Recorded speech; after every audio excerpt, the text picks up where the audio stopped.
أعوذ بالله من الشيطان الرجيم ولا يأتل أولو الفضل منكم والسعة أن يؤتوا أولي القربى والمساكين والمهاجرين في سبيل الله وليعفوا وليصفحوا ألا تحبون أن يغفر الله لكم والله غفور رحيم رب اشرح لي صدري ويسر لي أمري واحلل عقدة من لساني يفقه قولي آمين يا رب العالمين.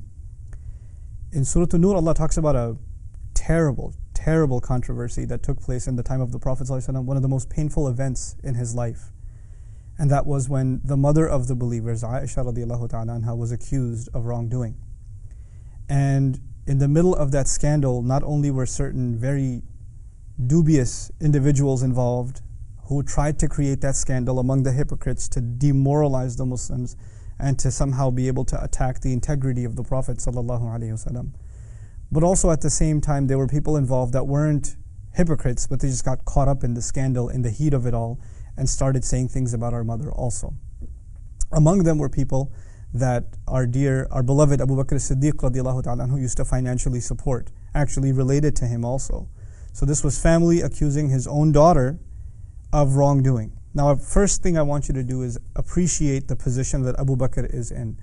Abu Bakr radiallahu anhu is the father of Aisha, and in a sense he considers her the mother of the believers as well, because he's now the best friend of the Prophet ﷺ, also the father-in-law of the Prophet ﷺ, and the wives of the Prophet ﷺ are all mothers of the believers, all of them all together. So he has a bond with his daughter that is of blood, but also a bond of Islam with his daughter. And the honor of the Prophet ﷺ, of course, the honor of a household lies with the women of the household.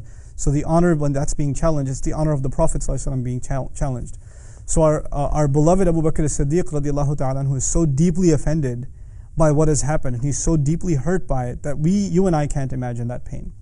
To put things in perspective, I'm the father of 4 daughters, and I can't imagine somebody accusing my daughter of wrongdoing. It's beyond my fathom how much pain that would cause me, and what I would do to a person like that, who would purport those kinds of words about my own child. Now, that's the position Abu Bakr is in. As the scandal happens, this is such an important event that Allah revealed several ayat about it. But I just want to share one of them with you today.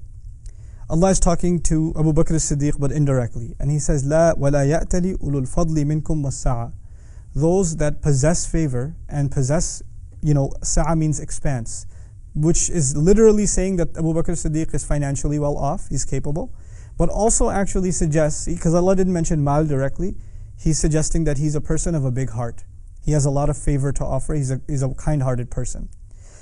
That they should not take an oath to stop doing something. What should they stop doing? أَنْ يُؤْتُوا أُولِي الْقُرْبَى وَالْمَسَاكِينَ وَالْمُهَاجِرِينَ فِي سَبِيلِ اللَّهِ. That they should stop giving charity to close relatives. Abu Bakr is being told, yes, your own family accused your own daughter of wrongdoing, and as angry as you are, you should not stop giving him charity, because he used to give him regular charity.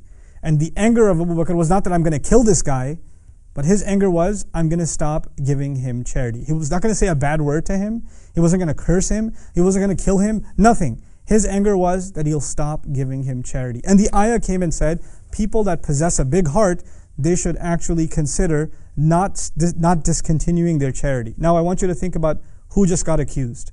The mother of the believers got accused of the worst kind of thing. Please note one thing here. In Islam, in the Quran especially, what Allah does, He describes the most extreme situation and gives us guidance about the most extreme situation, so that anything less than that, we know how to deal with it.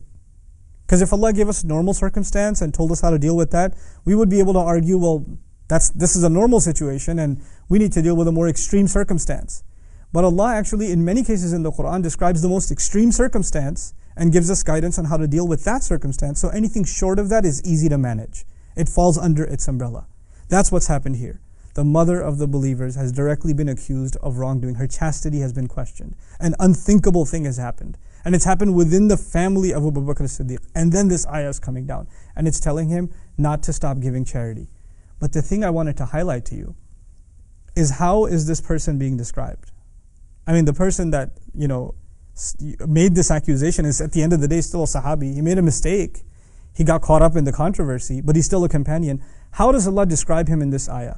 Does Allah say, you should not stop giving charity to this criminal, or to this sinner, or to this person who made this horrible mistake? No, listen to the description. ulil qurba, first of all, they possess closeness to you, meaning they're close relatives.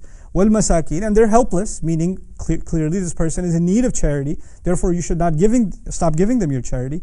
Wal muhajirina fi sabilillah, and they migrated in the path of Allah.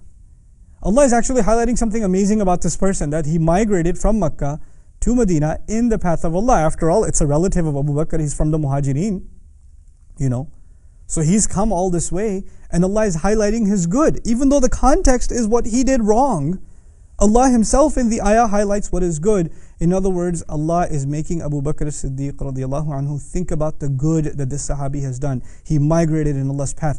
Allah appreciates him. So you should overlook his mistake. He feels bad already. You should overlook his mistake and highlight what Allah appreciates about him. And then what does he say? وَلْيَعْفُوا وَلْيَصْفَحُوا. Then people should lovingly pardon. And it's in the plural, وَلْيَعْفُوا. People should lovingly pardon. It's talking to Abu Bakr radiallahu anhu, but it's made plural because al-ibratu bi'umum al-lafz. The lesson learned is when you make things general. So nobody restricts this commentary to one person. Allah made it plural on purpose because this is a principle for Muslims now. They should lovingly pardon, وَلْيَصْفَحُوا, and they should turn the page altogether. أَلَا تُحِبُّونَ أَنْ يَغْفِرَ اللَّهُ لَكُمْ. Why should you forgive? Why should this father forgive someone who accused his daughter? Allah asked the question, wouldn't you love that Allah would forgive you? Wallahu ghafurur rahim. And Allah is extremely forgiving, always loving and merciful. I was thinking about this ayah because recently, many of you know about the controversy surrounding our brother Junaid Jamshed.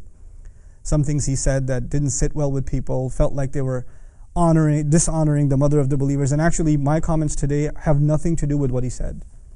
As a matter of fact, I wanted to share this ayah with you because what was said in the context of these ayats is far worse than what anybody else could ever say after that. There's nothing worse you can come up with. And yet, how do you deal with someone who did something that bad and feels bad about it? The injunction is not my advice. This is Allah's word on people who are interested in being forgiven. Now, my contention is, there are people who are extremely angry with our brother in the name of Islam. Well, if you want to be angry at someone or have emotions in the name of Islam, at least your emotions should be dictated by the book of Allah itself. The book of Allah is telling you that this is an opportunity for you to earn Allah's forgiveness, you yourself. In forgiving someone else, you are not forgiving them, you are earning your very own forgiveness. So Abu Bakr had to put a scale in front of him, and I'll present that scale to you. On the one hand, how angry am I at this man who accused my daughter, who accused the mother of the believers? And on the other hand, how badly do I want to be forgiven? Those are the two things. And so Allah asks, whichever one weighs heavier to you, you decide. You decide. And so Abu Bakr decided, and he forgave, and he continued to give his sadaqah. Forget giving sadaqah, we've made this man's life miserable. We've destroyed his life. And this is in a Muslim society, a society that claims to be loyal to the book of Allah. I'm reminding myself and I'm reminding all of you, this book is not just stories. It's actually a way we deal with day-to-day life. And our thoughts and our emotions and our opinions are supposed to be guided by this book. Final comment. Previously in the same surah, Allah said, إِنَّ الَّذِينَ جَاءُوا بِالْإِفْكِ عُصْبَةٌ مِّنْكُمْ. People who came up with that accusation are still a group that belong from within you. لَا تَحْسَبُوهُ شَرًّا لَكُمْ. Don't you think for a moment that was something bad that happened for you. بَلْ هُوَ خَيْرٌ لَكُمْ. Rather, it's a good thing for you. It's good that this accusation and this terrible thing happened. Even that is good. Why? Because this is an opportunity for you to live by Allah's guidance. Bad things will happen in life. Controversy will happen. Here's how you deal with it. I pray that our ummah comes back to the way of dealing with our problems the way Allah intended them to. And I pray that Allah Azza wa Jal brings back in us the idea of husnul dhan.